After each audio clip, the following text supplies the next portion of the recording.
అందరికీ నమస్తే. Welcome back to Sri site tutorial. ఈరోజు న్యూస్ పేపర్లలో వచ్చినటువంటి విద్యా ఉద్యోగానికి సంబంధించి చాలా ముఖ్యమైనటువంటి అంశాలు అయితే ఉన్నాయి.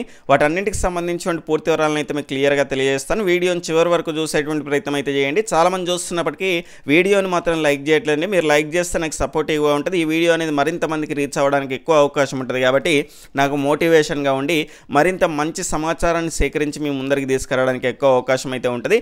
నెక్స్ట్ గ్రూప్ 4కు సంబంధించినటువంటి ఇక్కడ డిస్ట్రిక్ట్ల వారీగా ర్యాంకులకు సంబంధించినటువంటి వివరాలు, దాని తర్వాత కట్ ఆఫ్ వివరాలు, అదేవిధంగా నెక్స్ట్ సర్టిఫికేట్ వెరిఫికేషన్కి సంబంధించిన ప్రాసెస్ అనేది ఏ రకంగా ఉంటుంది, ఏ సర్టిఫికేట్లు అనేటివి అవసరం పడతాయి అనేటువంటి అంశాల గురించి కూడా పూర్తి వివరాలను అయితే రెగ్యులర్గా మన యొక్క ఛానల్ ద్వారా మీకు అందిస్తాను. ఇంకా ఎవరైనా సబ్స్క్రైబ్ చేసుకున్న వాళ్ళు ఎవరైనా ఉంటే ఈ వీడియో క్రింద ఉన్నటువంటి సబ్స్క్రైబ్ బటన్ని క్లిక్ చేసుకొని పక్కన ఉన్నటువంటి ఆల్ నోటిఫికేషన్ బెల్ ఐకాన్ని క్లిక్ చేస్తే నేను చేసేటువంటి ప్రతి వీడియో కూడా మీకు నోటిఫికేషన్ రూపంలోకి వచ్చేస్తుంది. ఇక లేట్ చేయకుండా మన యొక్క మొదటి అప్డేట్లోకి అయితే వెళ్ళిపోదాం. గ్రూప్ 4 ఫలితాలు విడుదల, త్వరలోనే సర్టిఫికెట్ల వెరిఫికేషన్, పరీక్ష రాసిన అందరికీ ర్యాంకులు.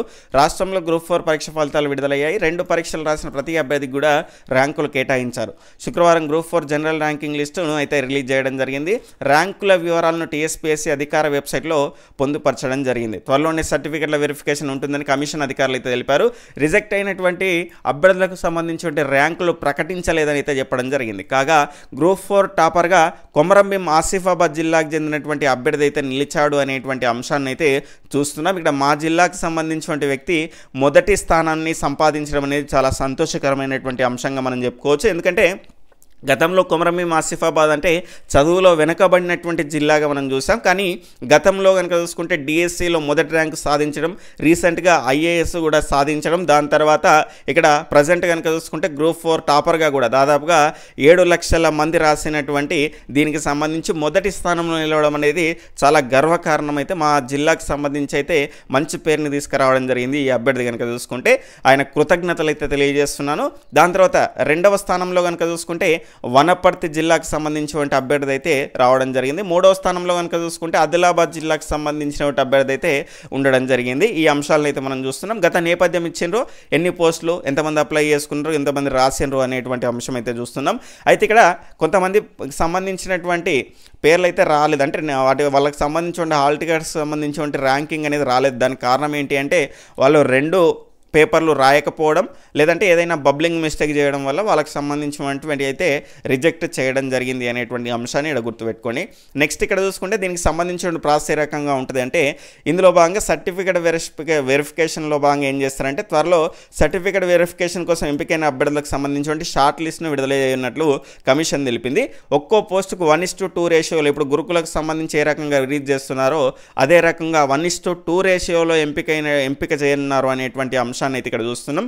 అభ్యర్థులు వెబ్సైట్లో ర్యాంకులు చూసుకోవాలని టీఎస్పీఎస్సీ అయితే సూచించింది. 1:2 రేషియోలో వాళ్ళకి సెలెక్ట్ అయినటువంటి లిస్ట్ అనేది రిలీజ్ చేసిన తర్వాత వాళ్ళకి సర్టిఫికేట్ వెరిఫికేషన్ ఉంటుంది. దాని తర్వాత 1:1 ఫైనల్గా రేషియో అనేటువంటిది రిలీజ్ చేస్తారు. అంటే అది ఫైనల్ రిజల్ట్.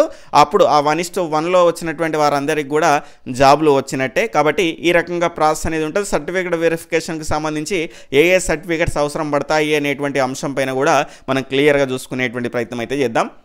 ఇదిలా ఉంటే గురుకులకు సంబంధించిన ఉద్యోగాల ఫలితాలను కూడా ప్రకటించినటువంటి గురుకుల బోర్డు శనివారం నాడు అభ్యర్థుల ధృవీకరణ పత్రాల పరిశీలన కూడా పూర్తి చేయనుంది అనేటువంటి అంశం. అయితే గ్రూప్ 4కు సంబంధించి హాల్ టికెట్ని అంటే మీకు సంబంధించిన జనరల్ ర్యాంకింగ్ చూసుకునేటువంటి సందర్భంలో చాలామంది అభ్యర్థులు అయితే ఇబ్బంది పడుతున్నారు. ఈ రకంగా జనరల్ ర్యాంకింగ్కి సంబంధించిన లిస్ట్ ఓపెన్ చేసిన తర్వాత దాదాపుగా 15,143 పేజీలు అయితే ఉంది. కాబట్టి అదంతా కూడా ఒక్కొక్కటిగా వెతుక్కోవాలంటే సులభమైనటువంటి అంశం కాదు. కాబట్టి మీరు ఏం చేయాలంటే అంటే అందరికీ తెలుసు, చాలామందికి తెలియకపోవచ్చు కూడా. ఇక్కడ చూసుకోండి, మీరు పీడిఎఫ్ ఓపెన్ చేసిందంటే మీ పీడిఎఫ్ వ్యూవర్లో మీ యొక్క మొబైల్ ఫోన్లో ఇక్కడ ఈ రకంగా సర్చ్ బార్ అనేటువంటిది కనిపిస్తుంది. ఇక్కడ ఈ సర్చ్లో కనుక చూసుకుంటే క్లిక్ చేసుకొని మీకు సంబంధించినటువంటి హాల్ టికెట్ నెంబర్, ఎగ్జాంపుల్గా నేను ఇక్కడ కొడుతున్నాను, ఈ రకంగా హాల్ టికెట్ నెంబర్ అనేటువంటిది ఎంటర్ చేస్తే కొంత లోడ్ అవుతుంది. లోడ్ అయిన తర్వాత కొద్దిసేపు వెయిట్ చేయండి. ఆ రకంగా వెయిట్ చేసిన తర్వాత ఈ రకంగా మీకు ఎల్లో కలర్లోనైతే మీకు సంబంధించినటువంటి రిజల్ట్ అనేటువంటిది కనిపిస్తుంది. ఇక్కడ మీకు సంబంధించిన మార్కులు, మీ కేటగిరీ, మీకు సంబంధించిన సంబంధించిన జెండరు, ఈ రకంగా మీకు సంబంధించిన డీటెయిల్స్, మీ జిల్లాకు సంబంధించిన అంశాలు అయితే ఉంటాయి అనేటువంటి అంశాన్ని అయితే మీరు గుర్తుపెట్టుకోండి. ఒకవేళ మీ హాల్ టికెట్ నెంబర్ మర్చిపోతే దాన్ని ఏ రకంగా పొందాలి అనేటువంటి అంశం నేనటి వీడియోలో చేశాను. ఆ వీడియో చూడండి. ఈ వీడియో యొక్క డిస్క్రిప్షన్లో కూడా ఆ రకంగా హాల్ టికెట్ నెంబర్ తెలుసుకోవడానికి ఉపయోగపడేటువంటి లింక్ కూడా ఇస్తాను. ఈ జిఆర్ఎల్కి సంబంధించినటువంటి PDF లింక్ కూడా ఇస్తాను. అక్కడ నుంచి డౌన్లోడ్ చేసుకొని క్లియర్గా చూసుకునేటువంటి ప్రయత్నం అయితే చేయండి. ప్రతి ఒక్కరికి కూడా రిజల్ట్ అయితే వస్తుంది. ఏదైనా బబ్లింగ్ మిస్టేక్ చేయడం కానీ, అంటే హాల్ టికెట్ నెంబర్లో ఈ క్వశ్చన్లకు సంబంధించి ఏం చేసినా ఏం కాదు, హాల్ టికెట్ నెంబరు అదంతా రాసే సమయంలో ఏదైనా బబ్లింగ్ మిస్టేక్ చేస్తే రాదు. ఆ అంశాన్ని గుర్తుపెట్టుకోండి. లేదంటే మిగతా అందరికీ కూడా ఖచ్చితంగా ర్యాంక్ అనేది వస్తుంది. క్లియర్గా చూసుకోండి. అంటే సెర్చ్ చేసిన వెంటనే రాదు, కొద్దిసేపు వెయిట్ చేయాలి. లోడ్ అవుతుంది, లోడ్ అయిన తర్వాత వస్తుంది. ఆ అంశాన్ని మీరు గుర్తుపెట్టుకోండి. నెక్స్ట్ అప్డేట్ చూసుకుంటే మనకి ఇక్కడ మన గ్రూప్ 4 ఫలితాలు వెళ్ళి ఇక్కడ జిల్లాల వారీగా మరి దానికి సంబంధించిన ర్యాంక్ అయితే ఇస్తారు అన్నారు. కానీ గతంలో కనుక చూసుకుంటే ఈ రకంగా జనరల్ ర్యాంకింగ్ లిస్ట్ ఇచ్చిన తర్వాత జిల్లాల వారీగానైతే ఇవ్వలేదు. డైరెక్ట్గా దానికి సంబంధించి అయితే 1:2 రేషియో ఇచ్చారు. దాని తర్వాత నెక్స్ట్ సర్టిఫికేట్ వెరిఫికేషన్ కంప్లీట్ చేసిన తర్వాత ఫైనల్గానైతే 1:1 రేషియోలో రిజల్ట్ అయితే ఇవ్వడం జరిగింది. ఇప్పుడు నెక్స్ట్ మరి ప్రాసెస్ ఏ రకంగా ఉంటుందో చూసే ప్రయత్నం అయితే చేద్దాం. మా మొర ఆలకించండి అని కాంగ్రెస్ ప్రభుత్వాన్ని విద్యా వాలంటీర్లు వేడుకున్నారు. కరోనాతో ఉపాధి కరువైందని ఆవేదన, బడ్జెట్ సమావేశాల్లో సమస్యను పట్టించుకోవాలని విజ్ఞప్తి అనేటువంటి అంశాన్ని అయితే మనం చూస్తున్నాం. అసెంబ్లీ బడ్జెట్ సమావేశాలు జరుగుతున్నటువంటి నేపథ్యంలో విద్యా వాలంటీర్ల అంశం మళ్ళీ తెర మీదకైతే వచ్చింది. 3 ఏళ్లుగా ఉపాధి కరువై ఇబ్బందులు అయితే పడుతున్న తమను విధుల్లోకి తీసుకుని ఆదుకోవాలని వాలంటీర్లు అయితే కాంగ్రెస్ ప్రభుత్వాన్ని అయితే కోరుతున్నారు. ప్రతిపక్ష సభ్యులు కూడా తమ సమస్యలపైన గలం విప్పి పరిష్కరించేందుకైతే సహకారం అందించాలని విజ్ఞప్తి చేశారు అనేటువంటి అంశాన్ని అయితే మనం చూస్తున్నాం. కోవిడ్తో అయితే విధుల నుంచి అయితే తొలగించడం జరిగింది. కరోనా నేపథ్యంలో 2020 మార్చి 21 నుంచి దేశవ్యాప్తంగా లాక్డౌన్ అమలులో రావడంతో ప్రభుత్వ ప్రైవేటు విద్యా సంస్థలను బంద్ చేసిన సంగతి తెలిసిందే. ఇదే క్రమంలో విద్యా వాలంటీర్లను కూడా విధుల నుంచి అయితే తొలగించారు. అయితే మొదటి దశ కరోనా తీవ్రత నెలల తరబడి అయితే కొనసాగడంతో 2020-21 విద్యా సంవత్సరాన్ని 65% ఆన్లైన్లో కొనసాగించారు. ఈ సమయంలో విద్యా వాలంటీర్లను విధుల్లోకి తీసుకోలేదు. కాగా 2021 ఫిబ్రవరిలో కరోనా తగ్గుముఖం పట్టిన తర్వాత ప్రత్యక్ష బోధనలు ప్రారంభించిన నాటి నుంచి నేటి వరకు విద్యా వాలంటీర్లను అయితే పాఠశాలలోకి ఆహ్వానించలేదు. దీంతో వారు పడరాని పాటలు అయితే పడుతున్నారు. కొంతమంది ప్రైవేట్ స్కూళ్ళలో చేరి అరకొర వేతనాలతో పనిచేస్తుండగా మరికొందరు సొంతూళ్ళకు వెళ్ళి కూలీ పనులు, చిరు వ్యాపారాలు చేసుకుంటూ కాలం వెళ్ళదీస్తున్నారు అనేటువంటి అంశాన్ని అయితే మనం ఇక్కడ క్లియర్గా చూస్తున్నాం. ఇక్కడ చూసుకుంటే మొత్తంగా విద్యా వాలంటీర్లకు సంబంధించి కూడా మళ్ళీ నియామక ప్రక్రియ చేపట్టాలని విద్యా వాలంటీర్లు అయితే కోరడం జరిగింది. అసెంబ్లీ సమావేశాలు జరుగుతున్నటువంటి నేపథ్యంలో అదేవిధంగా దీంతో పాటు ఖచ్చితంగా అంటే ఈ ఉద్యోగాలకు సంబంధించినటువంటి భర్తీ ప్రక్రియ చేపట్టే ముందు అంటే విద్యా వాలంటీర్లకు సంబంధించి ముఖ్యంగా మనకు పాఠశాలలో టీచర్ల సమస్య కూడా చాలా ఎక్కువగా ఉంది. కాబట్టి ఆల్రెడీ రిలీజ్ అయినటువంటి నోటిఫికేషన్కు మరికొన్ని పోస్టులు కలిపేసి ఖచ్చితంగా మెగా డిఎస్సి రూపంలోనైతే అతి త్వరలో డిఎస్సి నోటిఫికేషన్ కూడా వేయాల్సినటువంటి అవసరం ఉంది అనేటువంటి అంశం పైన కూడా ప్రతిపక్ష నాయకులు అడగండి, అదేవిధంగా ప్రజెంట్ ప్రభుత్వంలో ఉన్నటువంటి నాయకులు కూడా అసెంబ్లీలో ఆ అంశాన్ని ప్రస్తావిస్తే బాగుంటుంది అనేటువంటిది నా యొక్క ఉద్దేశం. ఇది ఏదైనా కూడా ముందుగా డిఎస్సి నోటిఫికేషన్ రావాలి. ఇవన్నీ కూడా పర్మనెంట్ కాదండి. ఎందుకంటే మళ్ళీ ఎప్పుడు తీసేస్తారో తెలియదు, దానికి ఒక గ్యారంటీ లేదు, ఏమీ లేదు, ఉద్యోగ భద్రత అనేటువంటిది ఉండదు. అదే ప్రభుత్వ ఉద్యోగం అయితే కనుక మిమ్మల్ని ఎవరో తీసేయడానికి అవకాశం ఉండదు. కాబట్టి ఆ అంశం పైన కూడా ఖచ్చితంగా విద్యా వాలంటీర్ల కోసం వెయిట్ చేస్తున్నటువంటి అభ్యర్థులు దానికి సంబంధించిన అంశం పైన కూడా ఆలోచించాల్సినటువంటి అవసరం అయితే ఉంటుంది. ఇక్కడ విధుల్లోకి తీసుకోవాలని విజ్ఞప్తి. కరోనా పేరుతో గత ప్రభుత్వం తమను అర్ధాంతరంగా విధుల నుంచి తొలగించడంతో రోడ్డున పడ్డామని విద్యా వాలంటీర్లు ఆవేదన వ్యక్తం చేస్తున్నారు. గతంలో నెలవారీగా వచ్చే వేతనంతో కుటుంబాలను పోషించుకున్నామని, 3 ఏళ్లుగా ఉపాధి కరువై ఇబ్బందులు పడుతున్నామని చెప్తున్నారు. ఉన్నత విద్యాభ్యాసం చేసిన తమను కాంగ్రెస్ ప్రభుత్వం పట్టించుకోవాలని, తక్షణమే విధుల్లోకి తీసుకోవాలని విజ్ఞప్తి అయితే చేయడం జరిగింది అనేటువంటి అంశాన్ని అయితే ఇక్కడ చూస్తున్నాం. నెక్స్ట్ గురుకుల పీజీటీ ఫలితాలు కూడా రిలీజ్ అయ్యాయి. నిన్నే మనం చెప్పుకున్నాం, కానీ చాలామంది ఆ న్యూస్ ఫేక్ అన్నారు, ఆ పేపర్ వాళ్ళు తెలియక రాసినారు అన్నారు. అట్లాంటిది ఏముండదండి. ఇక్కడ పేపర్ వాళ్ళకు ముందుగానే మనకు దానికి సంబంధించిన ఇన్ఫర్మేషన్ ఇస్తారు, వాళ్ళు దాని ప్రకారంగానే రిలీజ్ చేస్తారు. కానీ సాంకేతిక సమస్యల వల్ల కొంచెం సైట్ని కూడా అప్డేట్ చేయడం జరిగింది. సాంకేతిక సమస్యల వల్ల లేట్ అయింది. నిన్న ఈవినింగ్ వరకు అయితే దాన్ని అప్లోడ్ చేయడం జరిగింది. గురుకుల పీజీటీకి సంబంధించిన ఫలితాలు సబ్జెక్టుల వారిగా కూడా విడుదల చేయడం జరిగింది. 1:2 నిష్పత్తిలో అభ్యర్థుల ఎంపిక, ఇయాల్టి నుంచి సర్టిఫికేట్ల వెరిఫికేషన్ అనేటువంటి అంశం. రాష్ట్రంలోని వివిధ గురుకుల పోస్టు గ్రాడ్యుయేట్ టీచర్లకు సంబంధించిన ఫలితాలను గురుకుల రిక్రూట్మెంట్ బోర్డు అయితే శుక్రవారం విడుదల చేసింది. రాత పరీక్షల్లో ప్రతిభ ఆధారంగా 1:2 నిష్పత్తిలో అభ్యర్థులను అయితే ఎంపిక చేసింది. అంతేకాకుండా సర్టిఫికేట్ వెరిఫికేషన్ తేదీలను బోర్డు ప్రకటించింది. శని ఆదివారాల్లో వివిధ సబ్జెక్టులకు సంబంధించి పోస్ట్ గ్రాడ్యుయేషన్ టీచర్ల సర్టిఫికేట్లకు సంబంధించినటువంటి అంశాలను అయితే పరిశీలిస్తారని తెలిపింది. శనివారం ఉదయం 9 గంటల నుంచి పీజీటీ హిందీ, ఆదివారం ఉదయం 9 గంటలకు పీజీటీ సోషల్ స్టడీస్, అదేవిధంగా మ్యాథ్స్, బయాలజికల్ సైన్స్ అభ్యర్థుల సర్టిఫికేట్ను పరిశీలిస్తామన్నారు.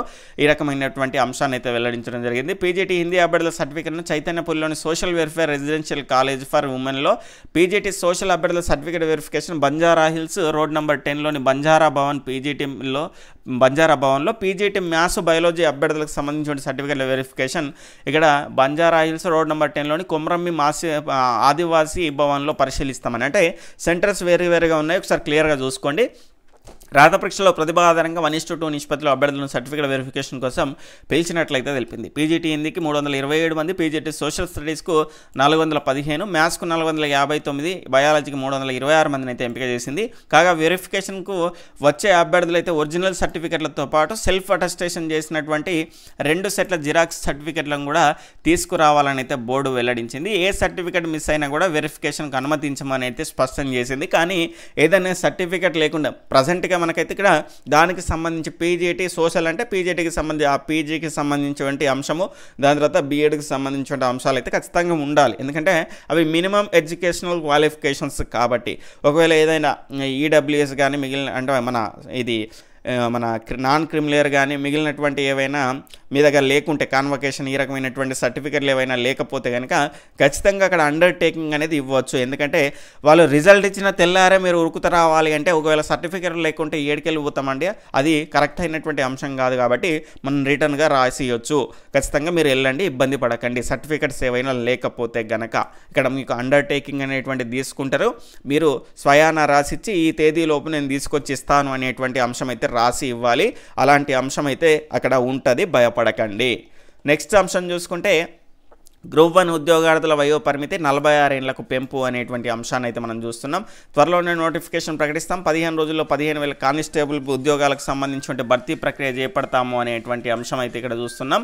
నెక్స్ట్ చూసుకుంటే మనకి ఇక్కడ మన ఉపకుల పదవులకు భర్తీకి సంబంధించినటువంటి చర్యలు, అసెంబ్లీలో ముఖ్యమంత్రి రేవంత్ రెడ్డి ప్రకటన అనేటువంటి అంశాన్ని అయితే మనం చూస్తున్నాం. గ్రూప్ 1కు తీవ్ర పోటీ, వయోపరిమితి సడలింపుతో మరొక 1,00,000 మంది వరకు అయితే పోటీ పడేటువంటి అవకాశం, 44 ఏళ్ల నుంచి అయితే 46 వరకు అయితే పెంచుతూ ప్రభుత్వ నిర్ణయం, త్వరలోనే నోటిఫికేషన్ జారీ అనేటువంటి అంశాన్ని అయితే మనం చూస్తున్నాం.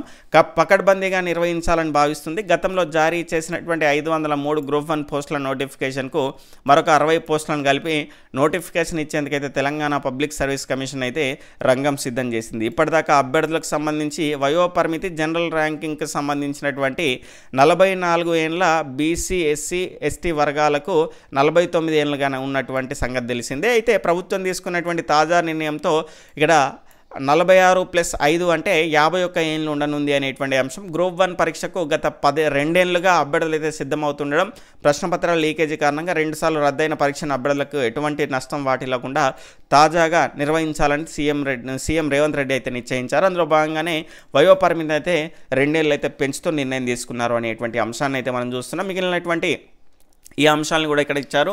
ఉద్యోగార్థులకైతే ఇక్కడ తెలంగాణ ముఖ్యమంత్రి రేవంత్ రెడ్డి తీపి వార్త అందించారు. ప్రశ్నపత్రాల లీకేజీతో వాయిదా పడ్డటువంటి రద్దయినటువంటి గ్రూప్ 1 పరీక్షకు దరఖాస్తు చేసుకునే అభ్యర్థులకైతే వయోపరిమితిని అయితే 46 ఏళ్ళకైతే పెంచుతున్నట్లయితే రేవంత్ రెడ్డి అయితే ఇక్కడ శుక్రవారం శాసనసభ వేదికగానైతే చెప్పడం జరిగింది. 15 రోజుల్లో 15,000 పోలీసు ఉద్యోగాలకు సంబంధించిన భర్తీ ప్రక్రియ కూడా చేపడతామన్నారు. వాళ్ళకి సంబంధించి కూడా మెడికల్ అయితే అవుతుంది. అది కాగానే ఒకరోజు అయితే వాళ్ళకు కూడా ఈ స్టాఫ్ నర్స్ నియామక పత్రాలు అందించినట్లుగానే అందిస్తారు అనేటువంటి అంశాన్ని అయితే ఇక్కడ మనం చూస్తున్నాము. నెక్స్ట్ ఈ రకంగా మిగిలినటువంటి ఖాళీగా ఉన్నటువంటి పోస్టులకు కూడా కార్యాచరణ సిద్ధం అవుతుంది. మిగిలినటువంటి ఎగ్జామ్స్ జరిగినటువంటి పరీక్షలకు సంబంధించిన ఫలితాలు కూడా విడుదలవుతాయి అనేటువంటి అంశాన్ని కూడా మనం చూస్తున్నాం. ఖచ్చితంగా ఇక నోటిఫికేషన్ల పరంపర అనేటువంటిది కొనసాగుతుంది, రిజల్ట్కి సంబంధించిన పరంపర అనేటువంటిది కూడా కొనసాగుతుంది అనేటువంటి అంశాన్ని గుర్తుపెట్టుకోండి. ఎవరైతే ప్రిపరేషన్లో నిమగ్నం ఇంకా కాకుండా ఉన్నారో వాళ్ళంతా కూడా మీ యొక్క ప్రిపరేషన్ పైన దృష్టి పెట్టేటువంటి ప్రయత్నం చేయండి. అందరికీ కూడా all the best. Bye, take care, జై హింద్.